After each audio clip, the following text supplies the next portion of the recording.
Hello and welcome to our webinar. My name's Jonny Bealby. I founded Wild Frontiers, and today I am going to talk about Wild Frontiers, how I started the business and what it is that we offer our clients.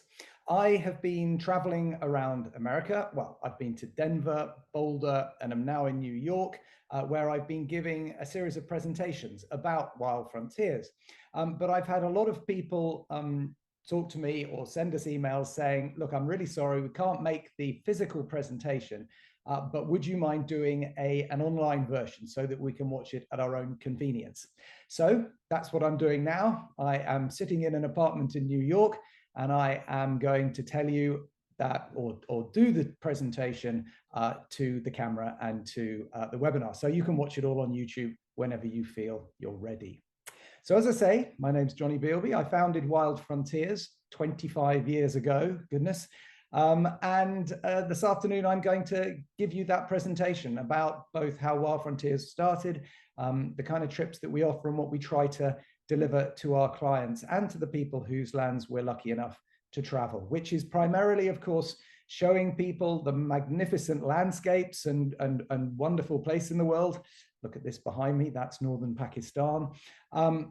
It's also about introducing people to the culture of these different places, and we do that through architecture, through cuisine, through dance, through festivals, through all sorts of different mediums.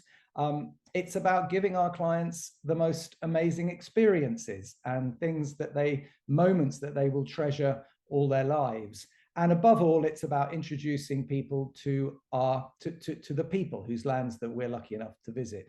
For me, travel is all about meeting people, and it's through those connections that we learn about the world, about different cultures, and ultimately about ourselves.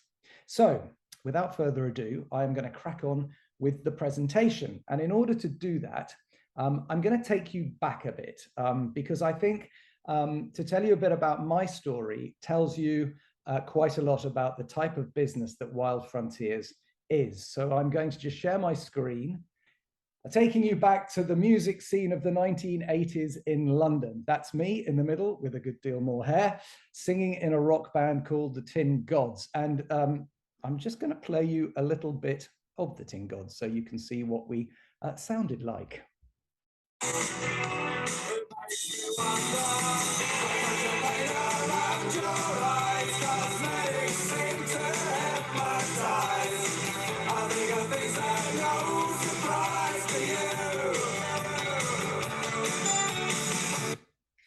Well, there you go. That's probably all you need to hear of the Tin Gods. We played a lot of gigs. We recorded one album and released 4 singles. And we're kind of rock band at a time where, at least in the UK, rock bands weren't all that popular. It was more about techno music and stuff then. Anyway, during that time, I was living with my then girlfriend, Melanie. We've been together about 5 years. And we were lived together in London. But towards the end of 1989, Melanie said to me, look, I'm getting bored of you trying to become a rock star. I want to go traveling. You went traveling when you were in your late teens to Australia and the Far East. You've told me all these stories. I want to go traveling now. And so as the band was kind of coming to a natural conclusion, I kind of thought, okay, it's time to move on. Let's quit the band and go traveling with Melanie. So that's what we did. We headed off down to Thailand for 2 months. We went down to the beaches of Koh Samui and Koh Phangan and over to the other side of Koh Phi Phi, which is where that main photograph is, before we traveled up to the north, up to Chiang Rai and Chiang Mai. And then after 2 months, we then traveled over to India, where we went up almost immediately to Kashmir. And in Kashmir, we spent 2 beautiful weeks drifting around on these little shikara boats, living on the houseboats, and generally doing what young backpackers do, enjoying ourselves enormously. But then one morning, I woke up and found Melanie unconscious. And when I tried to revive her, she died in my arms. Obviously, this was an extraordinarily harrowing experience. And if I can think of a single word to demonstrate what it kind of meant, it was total. Everything that I thought that I was going to do with my life, with our life, we got engaged in Bangkok, was to do with our shared life together. I assumed we'd be getting married, we'd be having children, we'd be getting careers together, and all of that. But suddenly, in an instant, that world was gone. And that was at a time when most of my friends were all doing just that. They were all getting mortgages and career paths and babies and moving on.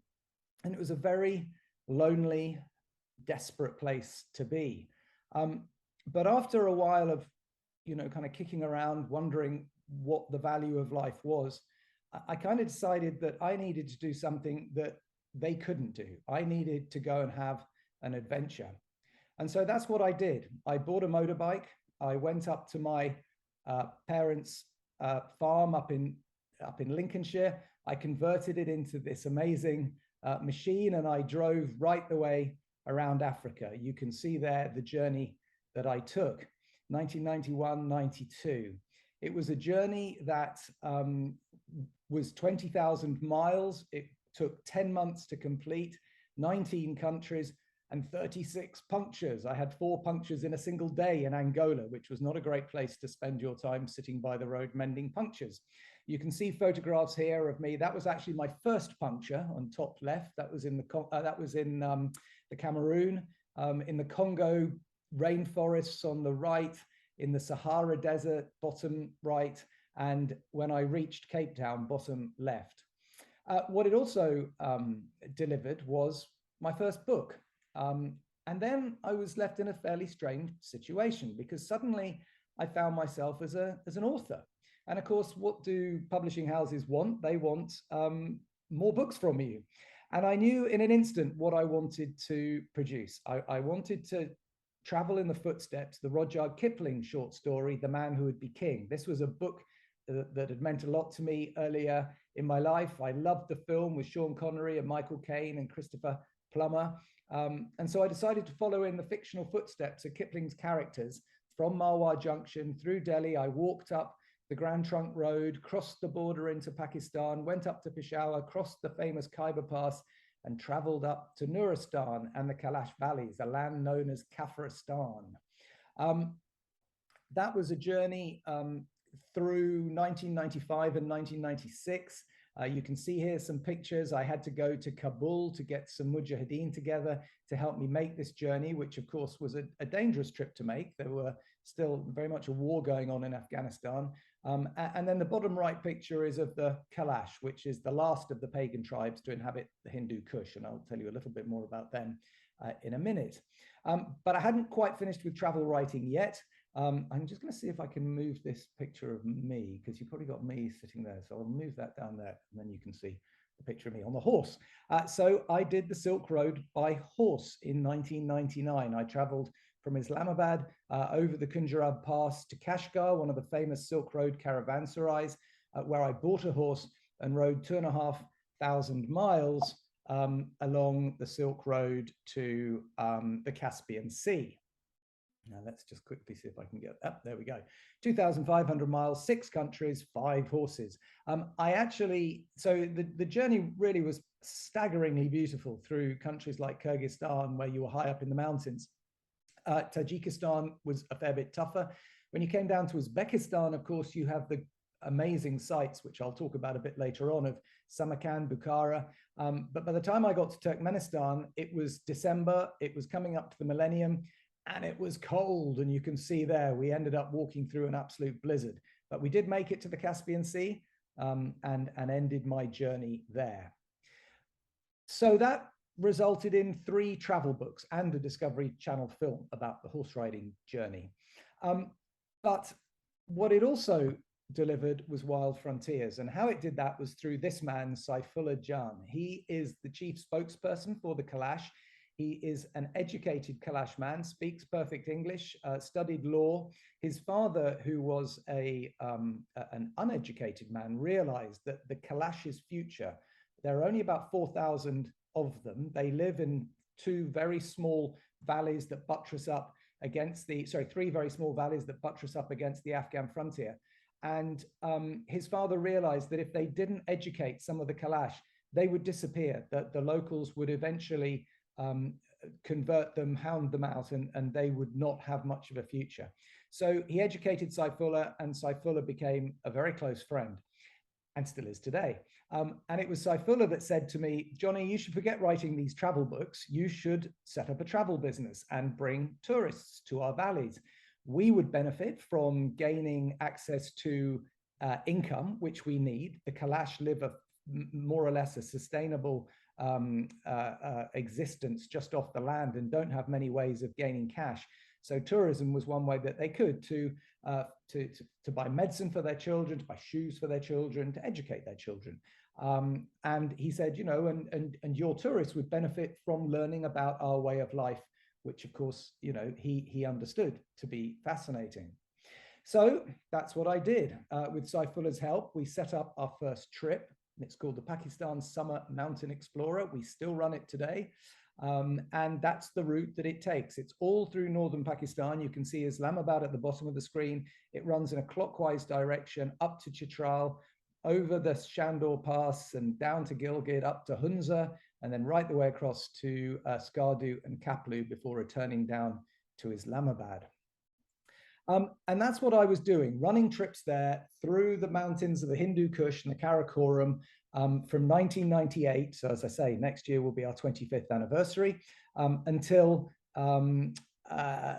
2001. This was trips that took you through beautiful places like Chitral, where you can see there Mount Tirich Mir, which is the highest mountain in the Hindu Kush, Hunza, top right, into the Kalash valleys where Saifullah would help me, bottom right, and onto the Shandor Polo Festival, which is the highest polo ground in the world at 3,800 meters.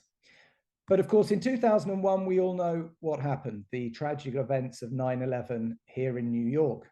And that really was a turning point for Wild Frontiers. I was actually in northern Pakistan, in the Kalash valleys with a group of tourists when 9/11 happened. We didn't hear about the catastrophic events until the 14th of September. So we were probably among the last people on the planet to have heard what happened. We walked into a little hotel in Chitral and saw a newspaper which said doomsday for the USA. And I remember slumping in a chair and thinking, goodness, that's doomsday for my business as well. Ironically, though, it wasn't. In many ways, it was the beginning of Wild Frontiers, because had 9/11 not happened, I would have probably carried on running trips to Pakistan. I was already running 5 a year. I would have probably carried on doing that. But because Pakistan suddenly became closed, I had to look elsewhere. And that's what I did. You know, I knew lots of other countries. I had ridden my horse all the way through Central Asia. I had ridden my motorbike all the way around Africa. And I'd walked through a good deal of India. I'd also met a lot of like-minded guides on my travels. I'd met Dom and Nagiza, who were in Kyrgyzstan, Johnny Patterson, who was an expert in North India, Mark Stedman, who was an expert in Southeast Asia, lives in Laos, and Carol Turner, who was an expert in Tibet. And so with them, we started to get more trips together. And in 2002, ran our first trips outside of Pakistan, which was to Uzbekistan and Kyrgyzstan and Ethiopia. And very soon we had trips running to Cambodia, Tibet, India, and other countries as well. And the premise of the trips, and these were small groups, maximum group size 12, was how I've always set up trips and how Wild Frontiers has always run trips, which was to try and give people the very best experience they could possibly have in the time frame that they had available, and put the pricing of those trips slightly to one side. I kind of felt, you know, countries like Pakistan, like Kyrgyzstan, like Ethiopia, you're probably only going to go to once in your life. And so I wanted to make absolutely sure that what you did in those places was as good an experience as you could possibly have. And that meant using interesting and convenient, comfortable transport. It meant having really good accommodation, not necessarily the most expensive, but the most authentic, the accommodation that kept you in the place where you were, that you would have great guides, that you would eat out at different restaurants, so you would get a good taste of the cuisine of the country. And of course, that you would see all the cultural sites along the way, as well as getting off the beaten track and seeing some of the lesser known places. And of course, all importantly, you would meet people. As a travel writer, you can't write travel books without meeting people and talking to people and telling stories and gaining stories. And that's what I found that I loved about my travels as a travel writer. And that's what I tried to instill on the business Wild Frontiers. There are so many countries in the world that people feel about them one way, but the reality is so different. Pakistan, Iran, Uzbekistan, all kinds of different countries that really are very different in reality to how people perceive them to be. And that's why we call it challenging perceptions and inspiring connections. And that's really what is at the heart of what we try and do at Wild Frontiers. So up until now, I've predominantly talked about how I set up the business, which was around small group tours. As I say, maximum group size of 12.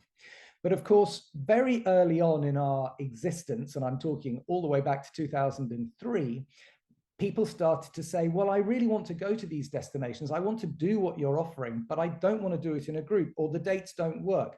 Can you put it on for me in a private way? So we started to do that. And very quickly, the private tours became as popular as the group tours. And we now run, our business is almost exactly 50-50. 50% do the small groups and 50% get us to organize special trips for them, be it just as a couple, be it two couples going together as friends, be it multi-generational families, be it a private group. And we organize those trips separately. And at the moment, we now run trips to about 80 destinations worldwide. You can see them here, ranging from Mexico down to Argentina, in the Americas, all the way through Central America, parts of Africa, quite a bit of Europe, obviously an awful lot of Asia, spanning all the way from the Middle East to China, to Southeast Asia, to Indonesia, and right over to Papua New Guinea. And how we do that, well, what I should first of all say is what we don't do. So this is what we don't do. And that's not to say anything against how gorgeous it is to go to Paris or Rome or Venice or indeed Sydney, Australia. They're all great places, and nobody enjoys them more than I do. But it's not where our expertise lies. It's not the kind of holidays that we know to organize, and so we don't do. But this is kind of more what we do. Really creating incredible moments, amazing experiences that you will remember all your lives. So that whether that's sitting on this, with a nice drink on the salt flats of Bolivia, watching the Northern Lights in the Arctic Circle, out on safari in East Africa, or indeed, bottom right picture there is walking through the Apennines in Italy. So we do a wonderful walking tour there called Walking and Wine in the Apennines. So it's not all, about Central Asia or parts of remote Africa. We do run trips in Western Europe as well, but we do them differently, and we take you off the beaten track, away from the main sites.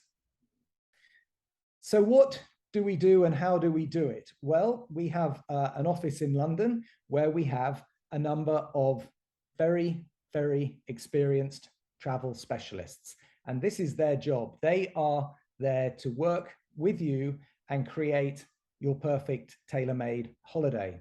Of course, the group side of things, with our product team and our specialists, we put together itineraries, we organize them, we fix them on a certain date and promote them on our website, and our clients just sign on to them. Very easy.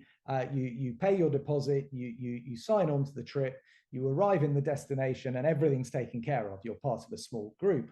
But if you want to create something more bespoke, if you want to make something for yourself based on your budget, your interests, your desires, then that's what our team here are there to provide. We have a total of 10 people in sales, travel specialists, but we have more people on the Condé Nast Traveler specialist list, the Travel and Leisure A list, and the Wendy Perrin Wow list than any other company. And you can see here, covering from India to Sri Lanka, Bhutan, the Middle East, Central Asia, Peru, Ecuador, Colombia, Nicaragua, Myanmar, all over Southeast Asia particularly. And these are the guys that will help you create the tailor-made itinerary, if that's what you want, rather than being part of a group.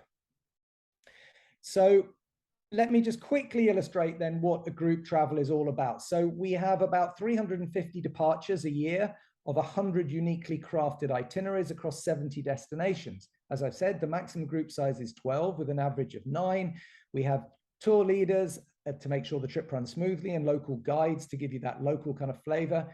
Interesting, comfortable accommodation and transport, full board, that's an important point. So pretty much everything that you pay up front covers everything. I never wanted to have a business where people were trying to split meal bills at the end of the day. Health and safety protocols and a 24-hour emergency mobile. However, if you're traveling on a tailor-made vacation, then you get carefree travel. And I think that's really the key. Right now, where we've all seen a huge amount of disruption in travel, it's very, very good to have somebody have your back, basically. And that's what we do. Our expert consultants will work with you to create the itinerary that you want at the budget you're comfortable with, in the accommodation that you want, with the experiences that you want to have. We have a choice of over 70 destinations. We have special relationships with our partners and friends in the countries that we go to, so we can create these special moments. And I'll talk a bit more about those in a minute. We pick the right accommodation and transport for you. Pick the trip, whether that's for honeymooners or multi-generational vacations of a lifetime. Again, we have health and safety protocols and 24-hour emergency mobile. But the big point here is that with our destination management partners, that's the people in each of these countries. Sometimes their businesses owned and run by Wild Frontiers, sometimes they're partner businesses. But whatever happens, we are there to make the holiday as stress-free as possible. If a flight gets cancelled, should you get ill, should anything like that happen, we are there to make sure that your trip runs smoothly. So you've got somebody to help you out whenever you need it. So just to talk a little bit very briefly about the trips as we do them. So as far as the group tours are concerned, most fall into the category of cultural tours. That's pretty much how I explained about the Pakistan trip. They take you to see some of the highlights of the country, but also they get you off the beaten track. You'll see the main cultural aspects, you'll meet local people, you'll stay in some really interesting hotels, and you'll do a route that will show you a fascinating side of that business. Walking tours kind of speak for themselves. Again, with the walking tours, though, we've never wanted to be a trekking company. We've never wanted to kind of run trips where 14 days of the 16-day holiday is a trek across the high Himalayas or something. There are other companies that do that. Our walking holidays primarily based in Western and Eastern Europe and the Caucuses, which is what that photograph is of. We'll also show you the highlights. We'll give you some good walking, but we'll also give you a flavor of the culture of the country as well. Some great trips there. Festivals and fairs, again, speak for themselves. There are some fantastic festivals in Papua New Guinea, in Pakistan, and Ladakh, in Bhutan, and we run trips that will take you to see those festivals. And we have some epic journeys. And I'm going to talk about one epic journey a bit later on, but we have some really big, wonderful road trips that take you through multiple countries on real journeys of a lifetime.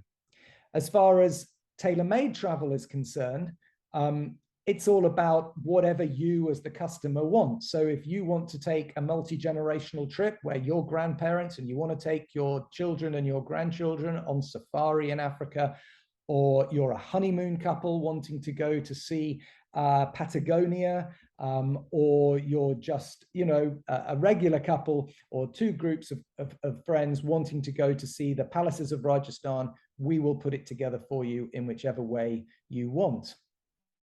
Family adventures, as I've just said, that's again down to whichever kind of family trip you want to make. That could be going down the Nile on one of the famous dahabeeyah boats. It could be a safari in Africa. It could be a trip to Colombia. It could be, again, anywhere you want to take your family. Wildlife trips, these are very popular. If you want to see the orangutans of Borneo or the tigers of India, or of course the incredible wildlife of East Africa, or the jaguars of the Pantanals in Brazil, we can take you there.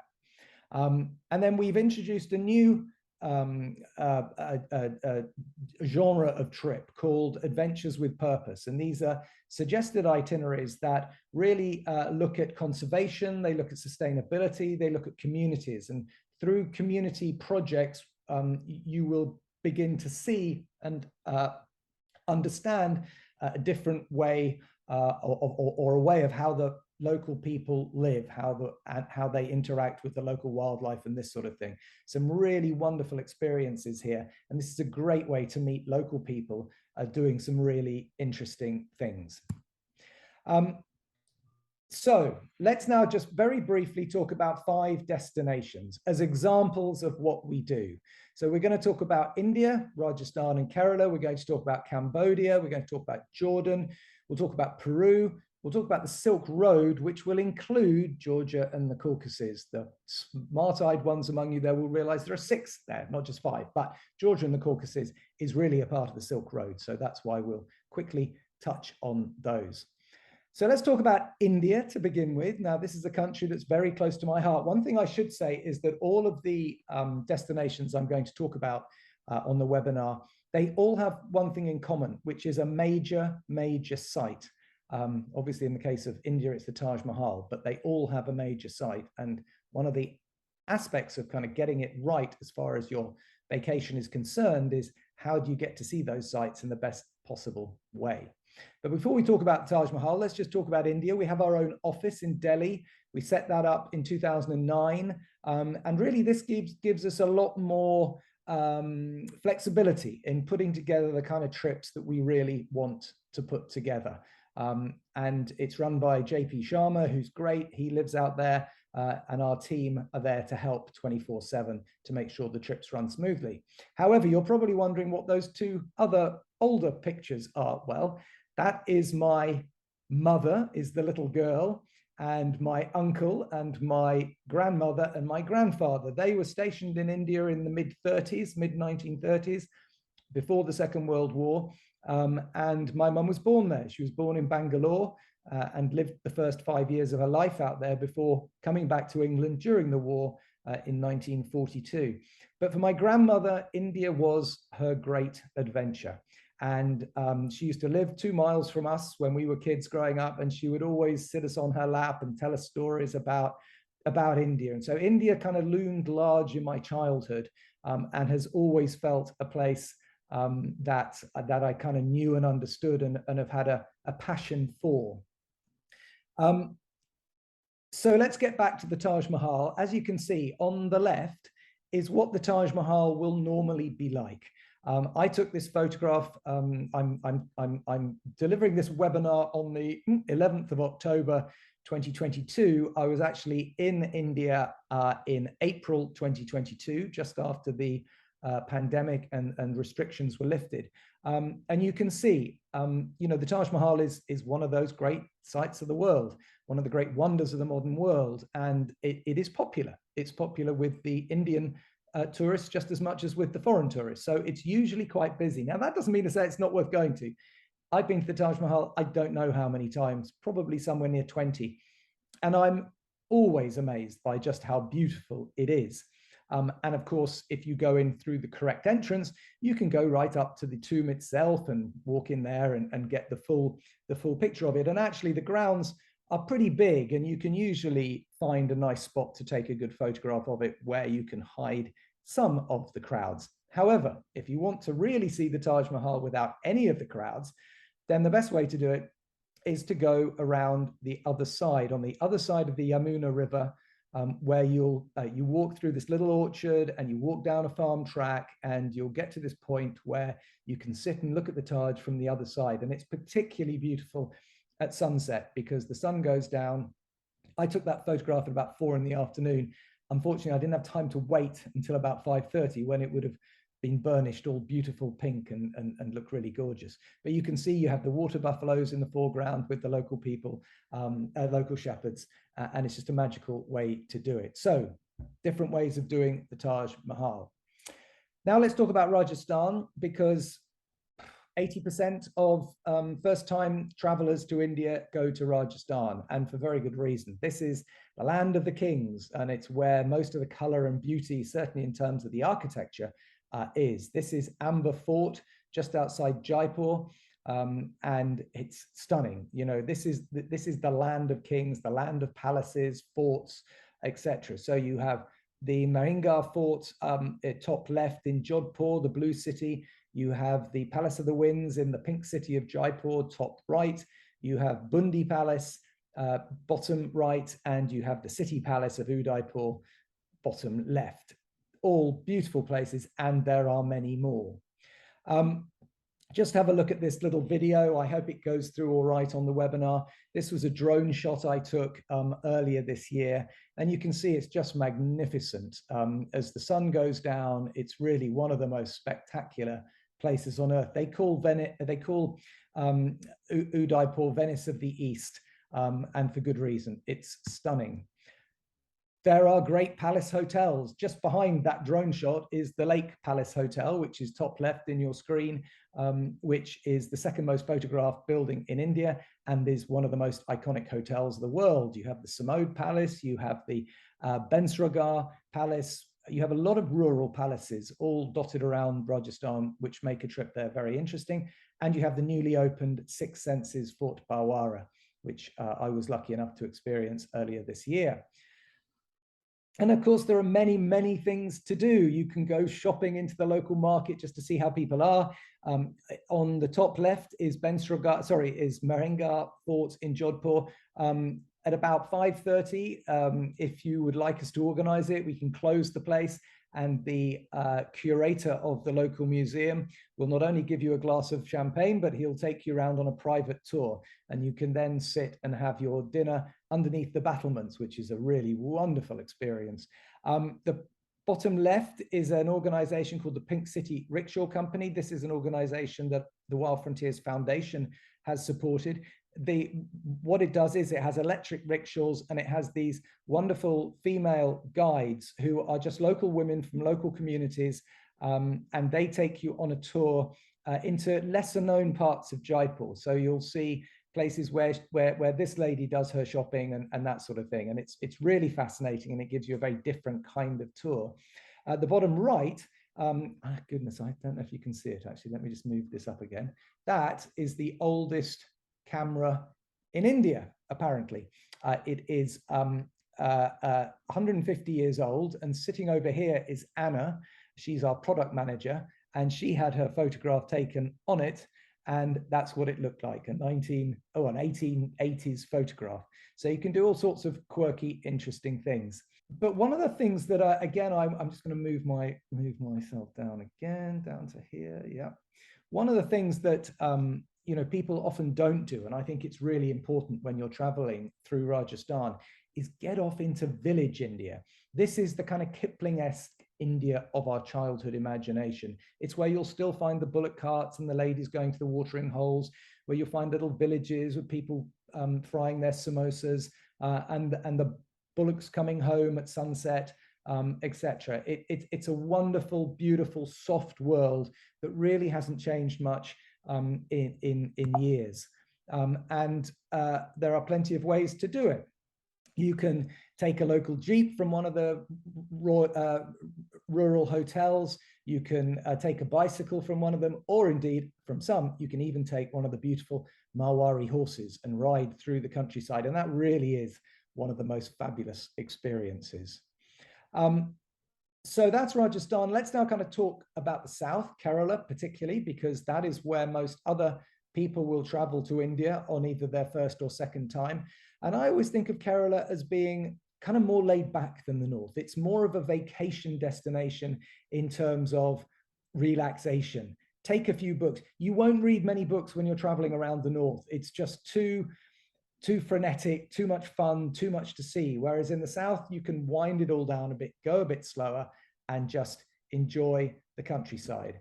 So of course, the first thing you'll experience are the backwaters. These are the famous canals that link various paddy fields and stuff and how the locals get their rice to market. But these days, there are some fantastic luxury houseboats. This one is called the Lotus Houseboat, where you can drift through the canals for a couple of days. They have mountain bikes on the side, so you can get off and go to see some of the local temples and just relax and enjoy, which you can also do, of course, on the beaches. You have Nileshwar, you have Kovalam, you have Varkala. And if you really want to get the best beaches, then you need to fly out to the Andaman Islands off the coast of Chennai or down from Calcutta. Great accommodation again. You know, India's got some fantastic old colonial buildings converted into beautiful accommodation. There's some really good, interesting experiences to be had, whether that's going to watch a Kathakali dance event, going up into the hill stations to find out about the old tea plantations, taking the toy train up there, or just being in Cochin, which is one of the most beautiful old cities, old towns in India. And of course, the South is very famous for its wellness products. So spas, if you like yoga, if you want massage, all that sort of stuff, then the South is very, very adept at offering it. India has some fantastic wildlife across the whole country, whether that's the tiger parks of the north or the wild elephants in the south, the langur monkeys and much else in between. And of course, the bird life of India is simply fantastic. That is an Indian roller or a blue jay, which is one of the most beautiful birds. And of course, the cuisine of India is also very famous. Very different north to south, more kind of spicy in the south, bigger, thicker, richer curries in the north. This chap here, bottom right, actually brought these up to the houseboat that I was on in the backwaters in Kerala and offered me these two beautiful looking shrimps, which I then bought and had for dinner. So that's India. Let's now move further east over towards Cambodia. This again, another one of my favorite countries. I love it. I've been lucky enough to be there quite a few times.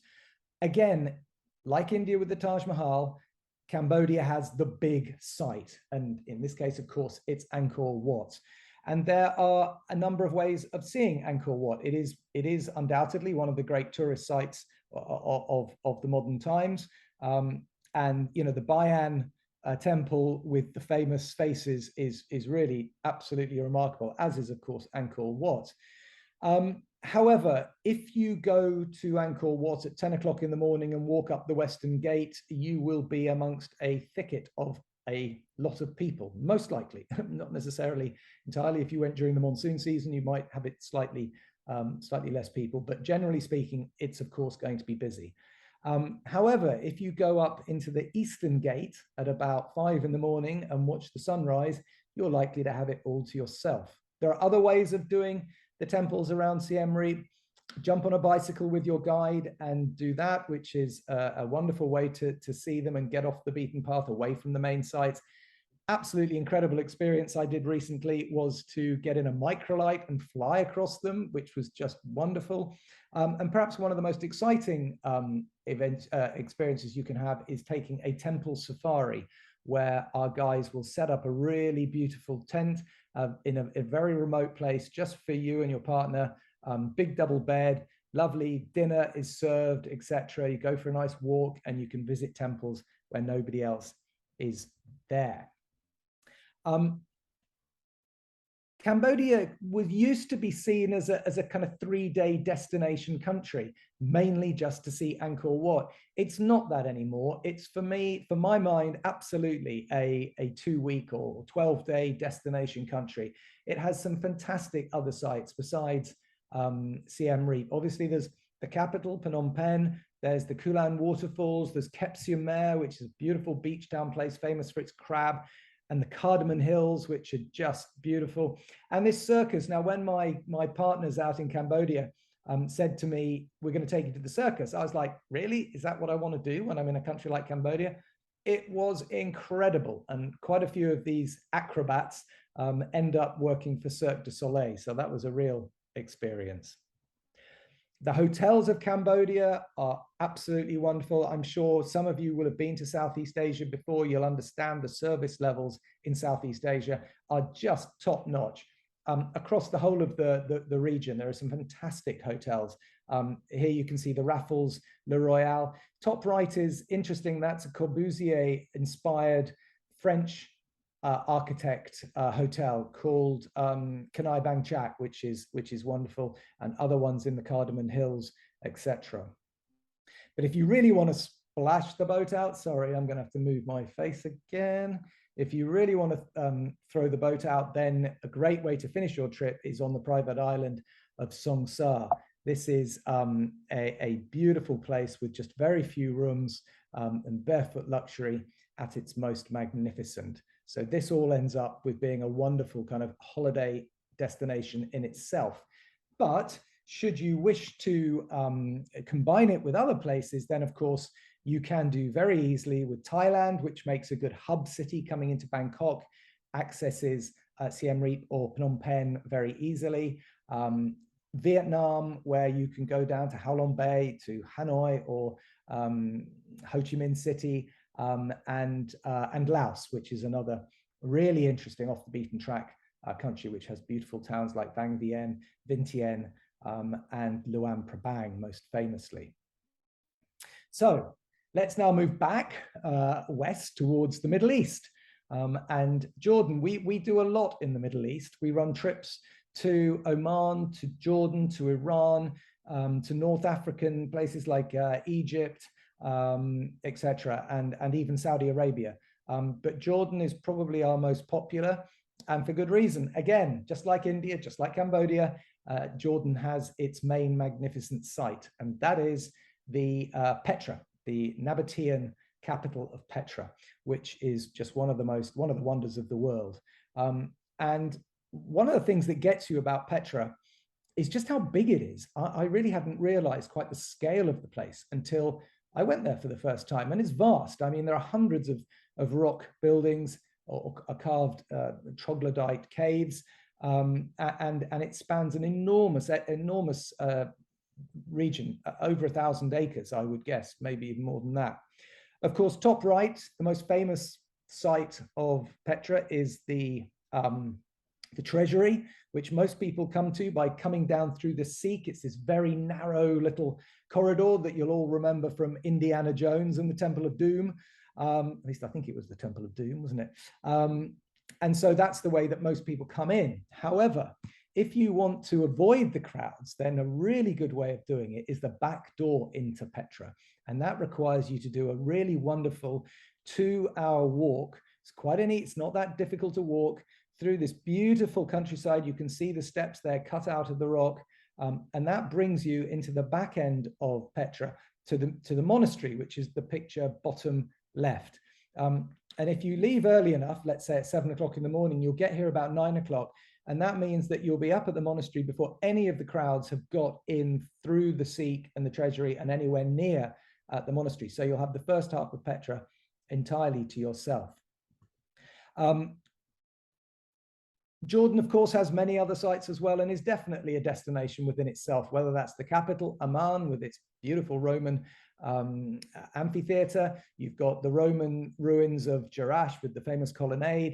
You've got Wadi Rum, you've got the Dead Sea. You've also got some incredible experiences that you can have in each of these places. You can go learn about beekeeping, about calligraphy, go and do cooking lessons with local families. Or one of the experiences we offer is spending a day with the local Bedouin, where you'll go up into the mountains and actually see how they live their lives. There are plenty of great accommodation. My two favorites is the Finan Resort, which is where we do one of the Bedouin experiences, and the Discovery Bedu Tented Camp, which is down here, which is the most wonderful place to see the sunsets of Wadi Rum. So you will stay in some fabulous places. And of course, again, Jordan links very well with Israel and the Palestinian territories, which is a great, a lot of our American clients, when they're doing one, will do the other. And that's a really good combination. So we've looked at India, Cambodia, Jordan. Now let's go to the Americas. So somewhere, if you're watching this in America, this is somewhat closer to home. Fly down, no jet lag, straight down to Peru. And of course, once again, it has its big hitting site, Machu Picchu, which is one of the great wonders of the world. And, you know, I was quite amazed when I went there reasonably recently. You know, I thought, you know, am I just going to find that there are just too many tourists there? And in fact, it's such a big site, and you can find a nice little terrace to sit on that, you know, the tourists just kind of blend into it, and you don't really end up seeing too many of them, I felt. But once again, there are different ways of coming into Machu Picchu. Of course, you can take the famous Hiram Bingham train, which is run by the Belmont Group, the Orient Express. You can sit sipping champagne as you go up from Cusco to Aguas Calientes. You then get on a bus and you travel up and you go up into the main entrance. But should you wish to see Machu Picchu in a slightly different way, you can take the Old Inca Trail and either do it through mountain lodges of Peru, where you stay in these beautiful lodges on your way up, or you just take about half a day walk and you come in through the Sun Gate and come in right from the top and look down on the amazing citadel, which is a great way to do it, again, to avoid the majority of the crowds. Of course, Peru, 100% is a full destination with plenty of other things to see. Cusco, the great Spanish colonial city, the Sacred Valley, which runs from Cusco up to Machu Picchu, the Colca Canyon, famous for its amazing condors. You've got Arequipa, you've got Lake Titicaca, all kinds of other things. Exotic wildlife, be it down towards the Amazon or, as I say, in Colca Canyon. And you have some of the world's best accommodation. The top left is the Belmont Hotel in Cusco, but you've got all kinds of really amazing places to stay throughout the country. And of course, the Peruvian world famous cuisine. But Richard, our main travel consultant here, loves getting people off the beaten track and taking them to some of the lesser known places in Peru, where we can still provide some pretty incredible experiences, some great tented camps we can put up. We can bring our own chefs. We can take you on kayaking trips and different tributaries of the Amazon, etc., and give you some really good off the beaten track experiences.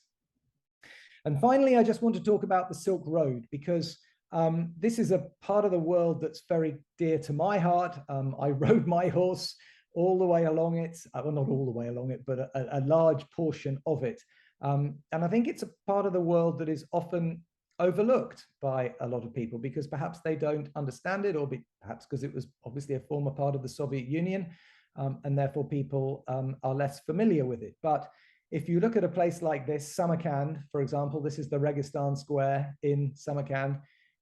They are sites that rival anywhere in the world as far as architecture is concerned. It's simply mind-blowing. It was built by Tamerlane back in the end of the 14th, early 15th century, and is simply magnificent.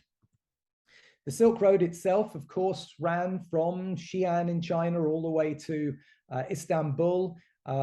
They said it used to take 280 days for a camel caravan to travel all that way. Of course, few camel caravans did travel all the way. They would travel part of the way and then they would stop, and they would trade their goods in a number of the emporiums that kind of built up. So you would travel across the mountains of Central Asia through what is today Kyrgyzstan and Tajikistan, and you would trade your goods in the Silk Road towns of Samarkand, Bukhara, Khiva, or Merv, as you would trade your way all the way to Istanbul.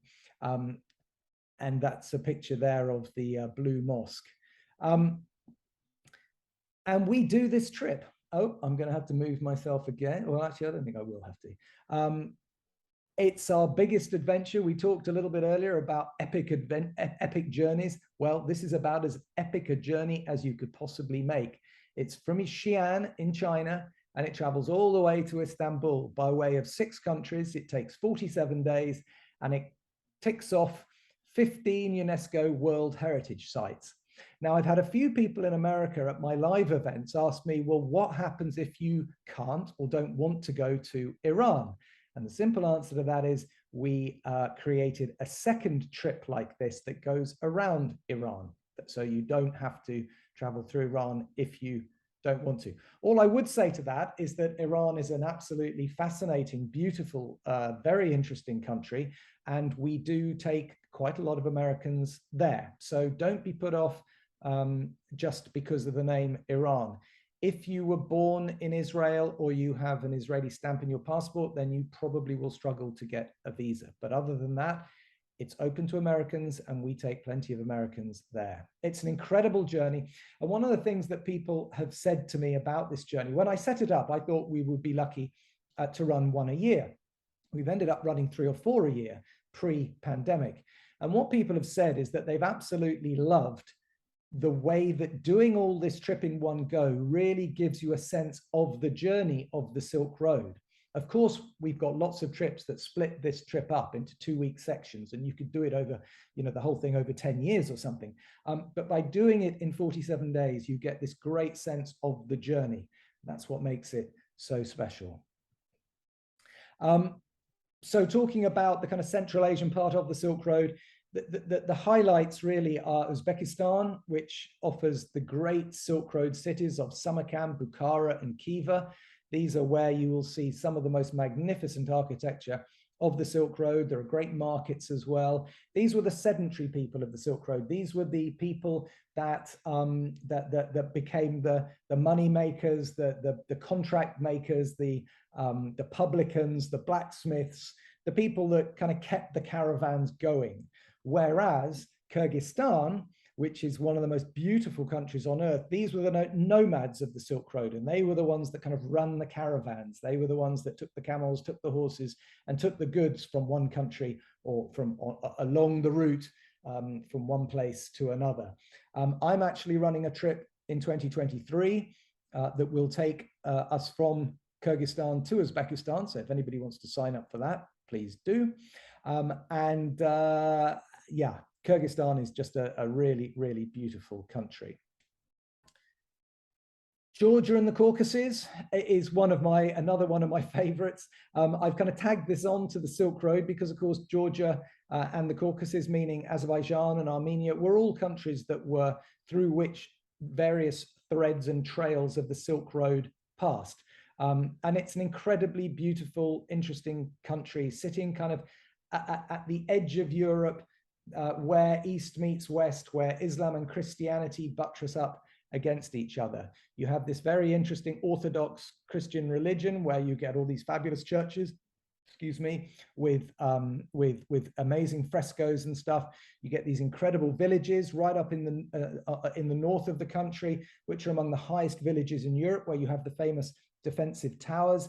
And Georgia is very famous for its food and wine. The food is fabulous, and the Georgians claim that it is the birthplace of wine, and they can trace viniculture back 7,000 years. So you will also get some very fine wine there. Other popular destinations at the moment are Colombia, Ecuador and the Galapagos as well in South America. Japan has just opened up, and we've got a lot of people traveling there now, now that the restrictions from COVID have been removed. Sri Lanka is emerging from its problems, both political and economic, and we've had some clients come back from there very recently. I was there in April this year on my trip when I was in India as well, and had an amazing time. It's a beautiful country, great accommodation, wonderful cuisine, really varied landscapes, really, really good place to visit. And Bhutan is another one that has just reopened.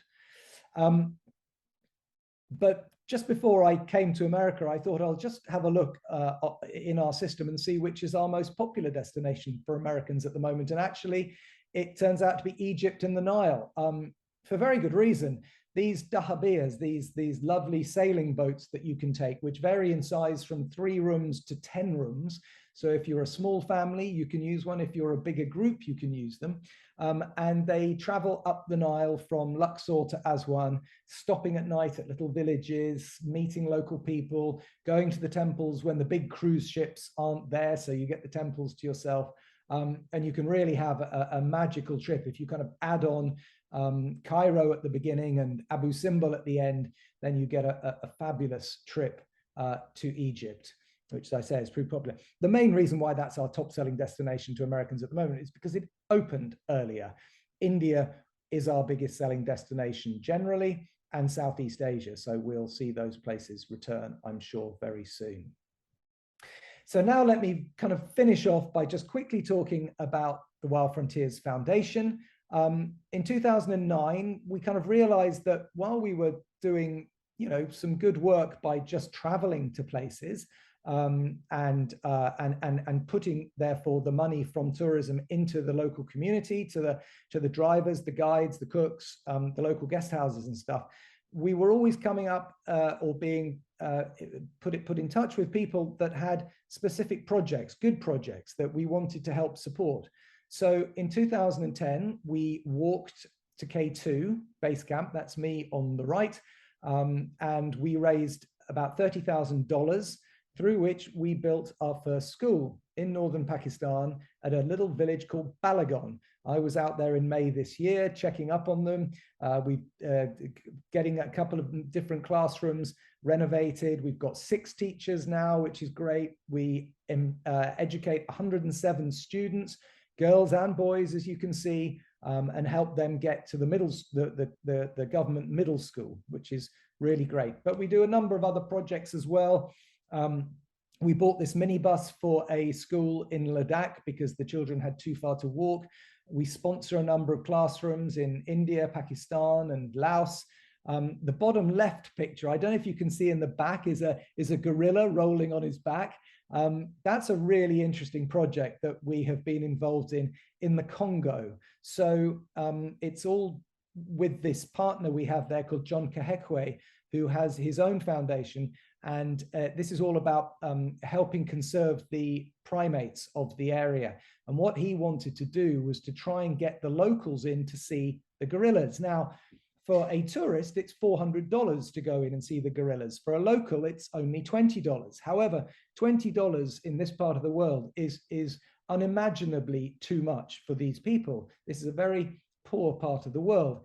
So through our tours, first of all, through a fundraising event, we raised about $15,000. And then through each of our clients that go there, each client that travels into the park will then pay for 10 locals. And so far, we've taken about 400 locals into the park to have the gorilla experience. And of course, they absolutely love it. And it makes them much more determined to safeguard the habitat of the gorillas and not exploit them or indeed kill them for bushmeat. So that's been a really successful project. And then just recently, we raised $15,000 for flood victims in Pakistan. So we do a bit of disaster relief, quite a bit of education, and quite a bit of help in the environment, conservation, and things like that, which is a really nice thing to do. We won plenty of awards. In fact, last week I saw we were named in the top 10 travel companies of the world by Condé Nast Traveler, which is a really nice thing to get. Part of the pandemic, we've kind of learned new things, and you can now have a Zoom consultation with any one of our travel consultants. And given that most of our travel consultants are in the UK, that's really good, because that means, you can obviously you can't come in and see them, so you can do a Zoom consultation with them. How you book a holiday is relatively straightforward. With a group tour, it's $250. With a tailor-made trip, it's 20% of the cost of that. We have a COVID promise, which means basically if the trip is unviable due to COVID, you will have a full refund, although hopefully that's not going to be so much the case anymore. And finally, I just want to finish off by taking you back to the beginning, really, and talking about Kashmir. So as you will remember from the start of my tour, Kashmir was where it all started, my whole journey and the journey of Wild Frontiers, with the tragedy of the death of my fiancée, Melanie, who you can see there, top left, just slightly cut off from the screen. But Kashmir has always been a major part of my life from that moment on. It's somewhat bittersweet. Obviously, it has both very sad memories for me, but also very positive ones. I took my first group there in 2003. I took my wife, Anna, who you can see top right there, back in about 2014, where we went to the houseboat and met the family that had helped me out so much with Melanie. And then bottom right is me in Kashmir just recently. I was actually there in April of this year when I was back in India. And for me, it's as I say, it's kind of slightly bittersweet, but I love it, and I think I'm hopefully not sounding too immodest to say that I like to look on this story really as positive. Of course, the tragedy of Melanie's death was something that will stay with me all my life. But I like to think that out of it has come a very positive situation, a positive company, a positive life for me. And hopefully through that company, we can show other people just how amazing the world is and how the people of the world are so helpful, so friendly. And by experiencing the world, we become better people ourselves. So there you are. That's my presentation. That's Wild Frontiers. Thank you all very much indeed for watching.